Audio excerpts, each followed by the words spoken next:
지금 당신이 가만히 있어도 자산이 줄어들 수 있습니다. 2025년 12월 원달러 환율이 역대급 고점을 찍었습니다.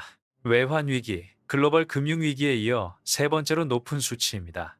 그런데 많은 사람들이 이걸 그냥 뉴스로만 봅니다. 환율 올랐네, 해외여행 비싸지겠네 정도로 생각하죠. 하지만 이건 단순한 뉴스가 아닙니다. 당신의 월급, 당신의 생활비, 당신의 노후 자산까지 직격탄을 맞고 있기 때문입니다. 예를 들어 볼까요? 30대 직장인 박 과장 월급 400만 원. 매달 같은 금액이 통장에 들어오지만 실제로는 작년보다 약 40만 원어치의 구매력이 줄었습니다. 왜일까요? 환율 때문입니다. 우리가 먹는 밀가루, 기름, 커피, 심지어 국산 치킨집 치킨값까지 전부 환율의 영향을 받습니다. 환율이 10% 오르면 수입 물가는 평균 3~5% 상승합니다. 그리고 그 비용은 고스란히 소비자, 당신의 지갑에서 나갑니다. 또 다른 사례, 50대 은퇴 준비자 김 부장. 그는 미국 주식에 3억을 투자했습니다. 달러로 투자하면 안전하겠지 생각했죠. 실제로 주가는 올랐습니다. 근데 문제는 환율입니다. 환율이 1, 300원에서 1, 480원으로 뛰면서 수익은 났지만 막상 원화로 바꾸려니 세금 폭탄이 기다리고 있었습니다. 양도소득세 22%, 건강보험료 추가 부과. 환율이 오르면 수익이 커 보이지만 실제로 손에 쥐는 돈은 예상보다 훨씬 적습니다. 그리고 60대 자영업자 이사장, 작은 식당을 운영합니다. 식용유, 밀가루, 고기 가격이 최근 6개월 사이 평균 15% 올랐습니다. 환율 영향입니다. 그런데 손님들은 왜 이렇게 비싸졌냐며 발길을 끊습니다. 가격을 올리자니 손님이 줄고 안 올리자니 적자입니다. 이런 자영업자들이 지금 대한민국 곳곳에 수십만 명입니다. 환율이 오르면 이렇게 사람들의 삶이 무너집니다. 그런데 많은 분들이 이렇게 물어봅니다. 대체 왜 환율이 이렇게 오르는 거죠? 정부는 미국 금리 때문이라고 말합니다. 언론은 달러 강세 때문이라고 보도합니다. 그런데 여기엔 당신이 모르는 숨겨진 구조가 있습니다. 오늘 이 영상에서는 정부와 언론이 쉽게 말하지 않는 환율 폭등의 진짜 이유, 그리고 당신이 당장 해야 할 행동을 정확히 짚어드리겠습니다. 자, 먼저 팩트부터 정리하겠습니다. 2025년 12월 기준 원달러 환율은 1 480원을 돌파했습니다. 1년 전만 해도 1 300원 초반이었습니다. 약 180원, 비율로 따지면 14% 가까이 오른 겁니다. 그럼 왜 올랐을까요? 정부와 언론이 내놓는 설명은 대체로 이렇습니다. 미국이 금리를 높게 유지하면서 달러로 자금이 몰렸다. 그래서 원화 가치가 떨어졌다. 맞는 말입니다. 하지만 이건 절반의 진실입니다. 왜 절반일까요? 외국인 자금 이탈은 실제로는 크지 않았습니다. 오히려 문제는 내국인 자금 이탈이었습니다. 2025년 한 해 동안 국내 투자자들이 해외 주식, 해외 펀드, 해외 부동산에 투자한 돈이 역대급으로 늘었습니다. 소위 서학개미라고 불리는 사람들입니다. 이들이 달러를 사면서 환율이 오른 겁니다. 정부는 이 부분을 거의 언급하지 않습니다. 왜일까요? 이건 정책 실패를 인정하는 것이기 때문입니다. 한국 주식시장이 매력이 없으니 사람들이 해외로 돈을 빼돌린 겁니다. 코스피는 10년째 이 500 근처를 맴돕니다. 같은 기간 미국 SP500은 3배 올랐습니다. 당신이 투자자라면 어디에 투자하겠습니까? 당연히 미국이죠. 이게 바로 구조적 환율 상승입니다.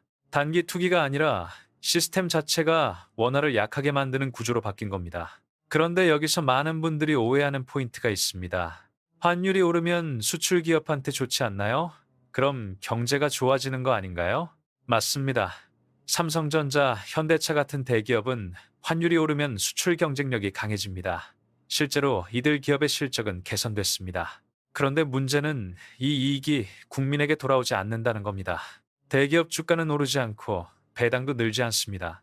오히려 서민들은 물가 상승으로 생활비가 늘어납니다. 결국 대기업만 좋고 국민은 손해를 봅니다. 이게 바로 불균형 성장입니다. 더 심각한 건 정부의 태도입니다. 2025년 12월 정부는 외환 시장에 강력하게 개입했습니다. 소위 구두 개입이라는 겁니다. 정부에 맞서지 말라는 경고를 시장에 날렸습니다. 그리고 실제로 환율이 40원 가까이 급락했습니다. 하루 만에 1, 480원에서 1, 440원으로 떨어진 겁니다. 여기서 질문이 생깁니다. 정부가 환율을 조작하는 건가요? 정확히 말하면 조작은 아닙니다. 하지만 시장 개입은 맞습니다. 정부는 외환 보유액을 활용해 시장에 달러를 풀거나 구두로 경고를 날려 심리를 누릅니다. 그런데 문제는 이게 일시적이라는 겁니다. 근본적인 구조는 바뀌지 않습니다. 사람들은 여전히 해외 투자를 원하고 한국 시장은 여전히 매력이 없습니다. 그래서 정부가 개입을 멈추면 환율은 다시 오릅니다. 이건 마치 구멍난 배에 물을 퍼내는 것과 같습니다. 구멍을 막지 않으면 물은 계속 들어옵니다. 실제로 2025년 11월 미국 재무부는 한국을 환율 관찰 대상국으로 재지정했습니다. 7년 만입니다. 이게 무슨 뜻이냐면 한국 정부가 환율 조작 의혹이 있으니 감시하겠다는 겁니다. 트럼프 행정부는 무역 적자를 줄이기 위해 환율 문제를 강하게 압박하고 있습니다.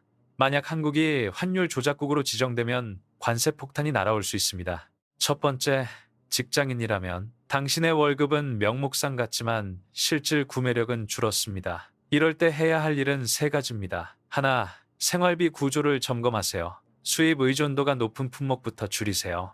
밀가루, 식용유, 커피, 육류 같은 것들입니다. 대신 국산 쌀, 채소, 계란 같은 품목으로 대체하세요.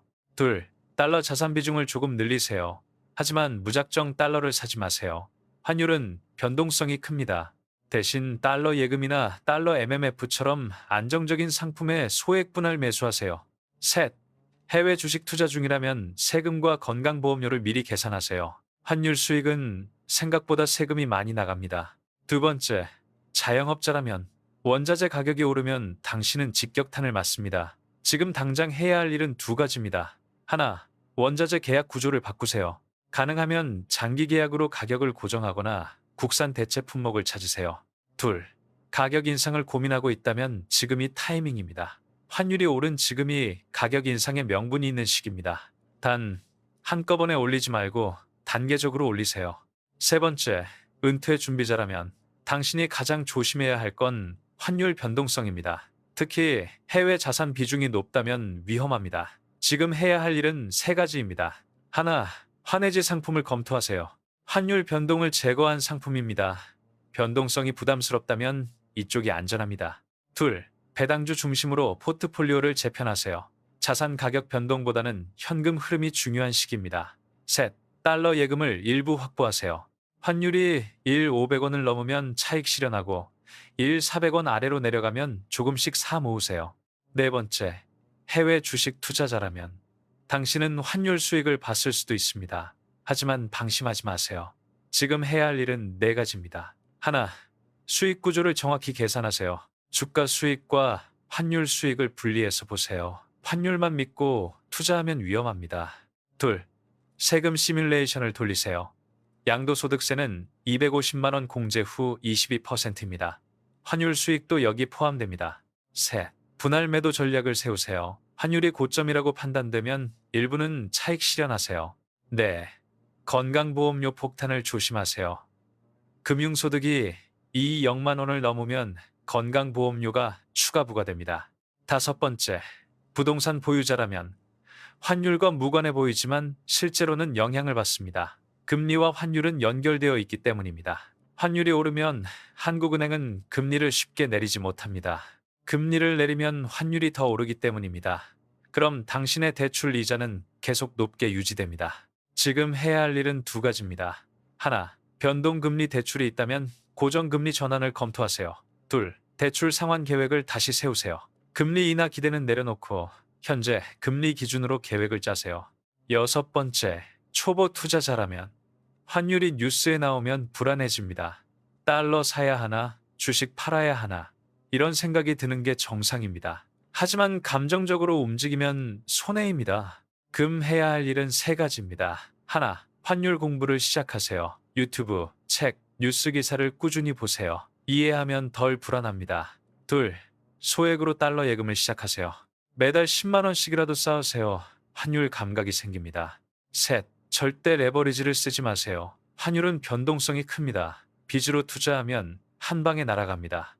일곱 번째, 현금 비중이 높은 사람이라면 당신은 지금 자산 가치가 조용히 깎이고 있습니다. 환율이 오르면 수입 물가가 오르고 물가가 오르면 현금 가치는 떨어집니다. 지금 해야 할 일은 두 가지입니다. 하나, 현금을 무조건 예금으로만 놔두지 마세요. 일부는 달러 자산, 일부는 물가 연동 채권, 일부는 배당주로 나누세요. 둘, 인플레이션 방어 자산을 공부하세요. 금, 원자재, 리츠 같은 자산들입니다. 이번 주 안에 확인할 것 3가지. 하나, 당신의 달러 자산 비중은 얼마인가요? 전체 자산의 12-10% 정도가 적정합니다. 지금 계산해 보세요. 둘, 해외 주식 투자 중이라면 세금과 건강보험료를 시뮬레이션 돌려보세요. 양도소득세 계산기 검색하면 나옵니다. 셋, 생활비 구조를 점검하세요. 수입 의존 품목이 얼마나 되는지 확인하고 대체 가능한 품목을 찾아보세요. 오늘 바로 점검해야 할 자산 항목 2개. 첫째, 외화 예금이나 달러 MMF 계좌가 있나요? 없다면 오늘 만드세요. 은행 앱에서 5분이면 개설됩니다. 둘째, 해외 주식 계좌의 평가 손익을 확인하세요. 주가 수익과 환율 수익을 따로 계산해 보세요. 환율만 믿고 있다면 위험합니다. 절대 놓치면 안 되는 세금 수수료 체크 포인트. 해외 주식 양도소득세는 연간 250만 원 공제 후 22%입니다. 환율 수익도 포함됩니다. 금융소득이 0만 원 넘으면 건강보험료 추가 부과됩니다. 환전 수수료는 은행마다 다릅니다. 우대 환율 챙기면 왕복일 2% 아낄 수 있습니다. 달러 예금 이자는 15.4% 세금 떼고 들어옵니다. 이것도 계산에 넣으세요. 환율은 멀리서 보면 뉴스지만 가까이서 보면 내 통장 이야기입니다. 환율이 오르면 당신의 월급이 줄어들고 환율이 내리면 해외 자산이 손해를 봅니다. 그래서 환율은 남의 일이 아닙니다. 당신의 자산, 당신의 생활비, 당신의 미래에 직접 영향을 줍니다. 앞으로도 이런 변화가 생기면 가장 먼저 당신 자산 관점에서 풀어드리겠습니다.